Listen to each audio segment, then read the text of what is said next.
Bien, vamos a trabajar ahora el movimiento uniforme y el movimiento uniformemente variado, solo que con cálculo. Vamos a empezar con el movimiento uniforme.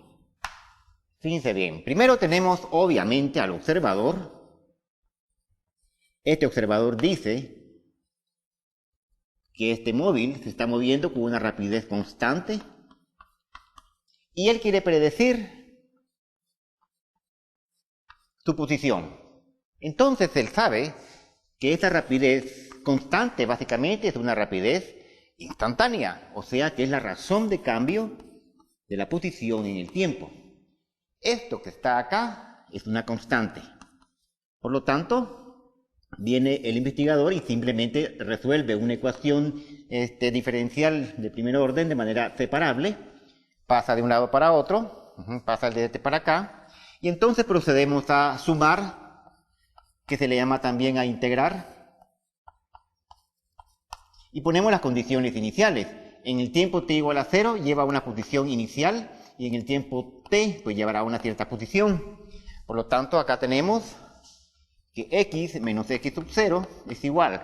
La rapidez en x es una constante, sale el integrando por t menos t sub 0, que en este caso sería 0. Y entonces llegamos a la ecuación de que la posición es igual a la posición inicial más la rapidez en x por el tiempo. He ahí, por ejemplo, el cálculo de la posición de la partícula a sabiendas de conocer la posición inicial y la rapidez con que se mueve. Luego tenemos el movimiento uniformemente variado. En este movimiento, otra vez, el investigador que dice: aquí está el eje X, aquí está el eje Y. Bueno, él viene y dice que el móvil se está moviendo con una aceleración constante.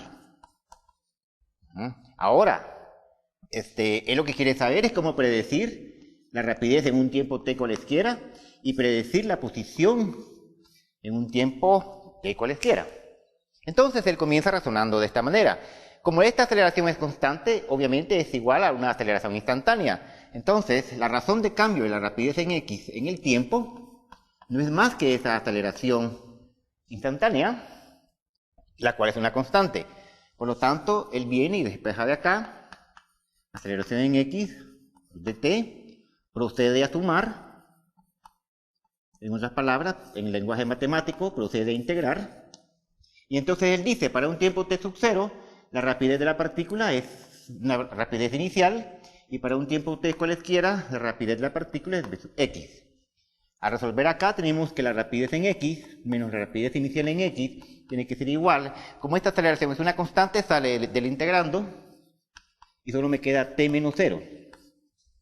Por lo tanto, la rapidez en x no es más que la rapidez inicial en x más la aceleración en x por el tiempo. Ahí tenemos entonces cómo predecir, en pocas palabras, la rapidez de la partícula en un tiempo t. Pero ahora viene y se pregunta, bueno, ya tengo cuánto vale la rapidez en x, ¿cuál es la posición?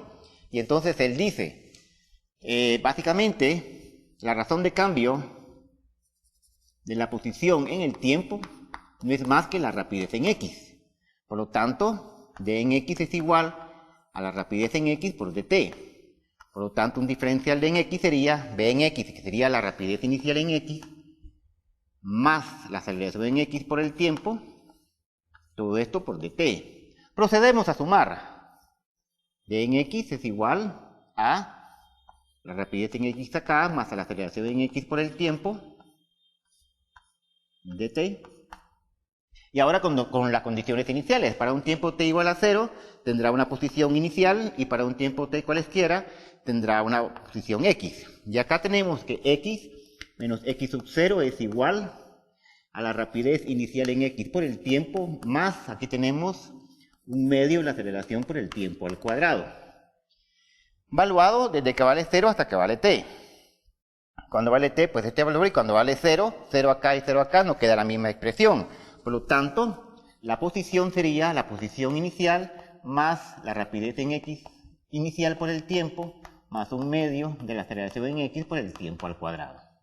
Ahí tenemos entonces cómo predice básicamente el observador cómo es la rapidez en un instante t cualesquiera y la posición en un instante t a sabiendas de conocer condiciones iniciales y la aceleración, que es una constante. Otra expresión muy útil sería, por ejemplo, aquella que dice, a sabiendas de conocer que la razón de cambio de la velocidad en el tiempo es la aceleración, la cual para nosotros es una constante. Ahora, esta rapidez en x también puede ser una función de la posición, no necesariamente del tiempo. Entonces podemos jugar con la regla de la cadena y decir, por ejemplo, que la rapidez en x respecto de x, de dx, de t, es igual a la aceleración en x. ¿Pero qué significa este? ¿Qué significa la razón de cambio de la posición en el tiempo? A ver, la rapidez en x, ¿verdad? Por lo tanto tengo que la rapidez en x, de v en x respecto de x, es igual a la aceleración por x, la cual es una constante. Entonces puedo proceder otra vez a despejar de acá. La razón acá en v en x es igual a la aceleración en x por v de x. Procedo a sumar.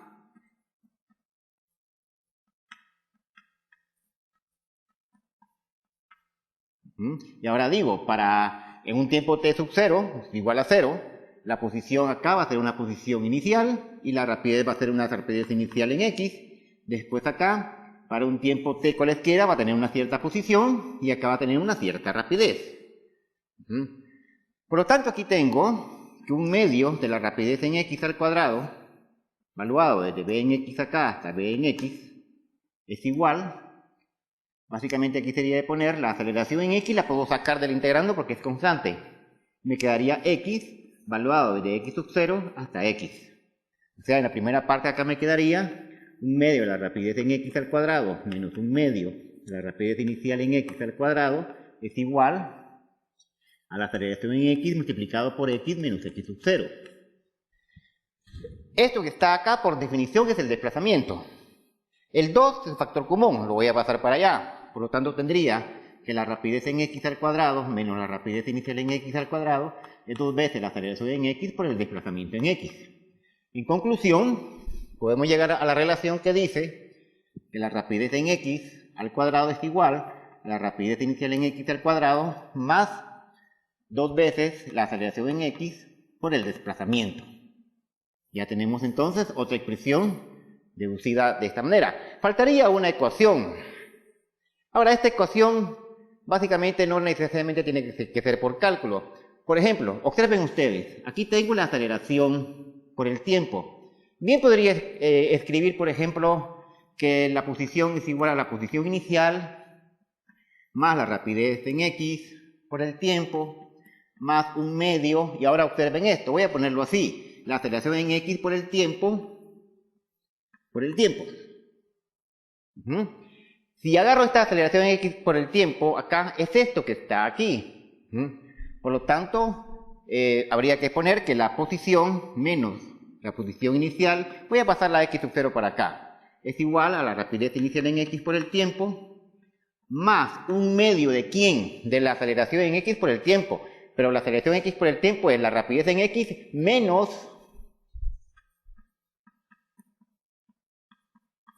acá así, por el tiempo, ¿verdad? Por lo tanto, esto me quedaría, esto que está acá no es más que el desplazamiento. El desplazamiento es igual a la rapidez en x por el tiempo, más un medio de la rapidez en x por el tiempo, menos un medio de la rapidez inicial en x por el tiempo. La rapidez en x por el tiempo menos un medio, acá, de la rapidez inicial en x por el tiempo me quedaría básicamente de esta manera. La rapidez inicial en x más la rapidez en x dividido 2 por el tiempo. Ahí tenemos entonces la otra expresión para calcular en este caso el desplazamiento. Y como el desplazamiento vale esto, bien puedo calcular cuál es la posición. Ahí tenemos entonces básicamente las ecuaciones, tanto del movimiento uniforme como del movimiento uniformemente variado, a través del cálculo. Ahora veamos el proceso inverso. Imagínense, por ejemplo, que a ustedes les dicen un movimiento en una dimensión tiene la posición como función del tiempo igual a 3 más 4t. Por ejemplo. Entonces le preguntan a ustedes, ¿cuál es la velocidad? O ¿cuál es la rapidez? Entonces ustedes saben que la razón en cambio, o sea, la rapidez en x sería la razón de cambio de la posición con respecto del tiempo. O sea que la derivada de una constante es 0, más 4t, la derivada de 4t es 4 metros por unidad de segundo. Esto está en metros, por ejemplo. Entonces, ¿qué tenemos? Que esto representa un movimiento uniforme cuya velocidad es de 4 metros por unidad de segundo. O, por ejemplo, les pueden decir, mira, la posición del cuerpo está dada por ejemplo, 3 más 2 veces t menos 10 veces t cuadrado, por decirte algo. Entonces te están preguntando cuál es la rapidez del cuerpo. Entonces tú le vas a decir, la rapidez acá sería la razón de cambio de la posición en el tiempo. Entonces esto sería la derivada de una constante 0, la derivada de 2t es 2. Y acá la derivada de t cuadrado es 2 veces t, y este 2 multiplica acá al 10, entonces sería menos 20t. Básicamente ustedes tienen ahí cuál es la rapidez. Esto está en unidades metros. Aquí sería la rapidez en x, sería 2 menos 20t, unidades metros por unidad de segundo. Y después ustedes se dan cuenta que la velocidad es lineal con el tiempo. O sea que todavía existe una aceleración. O sea, si ustedes sacan la aceleración en x como la razón de cambio de la velocidad en x en el tiempo, la derivada de una constante 0, y aquí sería la derivada de 20t, es 20, con el signo menos 20 metros por unidad de segundo cuadrado. Ahí está, por ejemplo, el proceso inverso. Pero de repente también les pueden decir, mira, fíjate que la posición es igual a 3t menos 4t cuadrado más t al cubo. Esto básicamente, el hecho de que sea un t al cubo ya no es un movimiento uniformemente variado, porque con la posición para uniformemente variado es con t cuadrado, es cuadrática en el tiempo. Esta es otra expresión. Entonces la rapidez en x no es más que la razón de cambio de la posición en el tiempo, que sería 3 menos 8t más 3t cuadrado. Esa sería la rapidez en x, y su aceleración en x sería la razón de cambio de la velocidad en el tiempo. Acá la derivada de una constante 0 y me quedaría nada más menos 8 más 6t. Esta sería entonces la aceleración, y como ustedes pueden observar, la aceleración ya no es una constante, es una función que depende linealmente con el tiempo, cosa que no vamos a ver en este tipo de cursos. Pero es interesante ver que también se puede dar por capricho de la naturaleza, la aceleración puede variar al gusto del cliente. Si quisiéramos verlo al revés, o sea, como quien dice, conozco la aceleración y quiero conocer cuál es la velocidad, entonces yo podría decir que la razón de cambio de la velocidad en el tiempo no es más que menos 8 más 6t, por lo tanto, acá un dv en x sería básicamente menos 8 más 6t por dt, y entonces al sumar,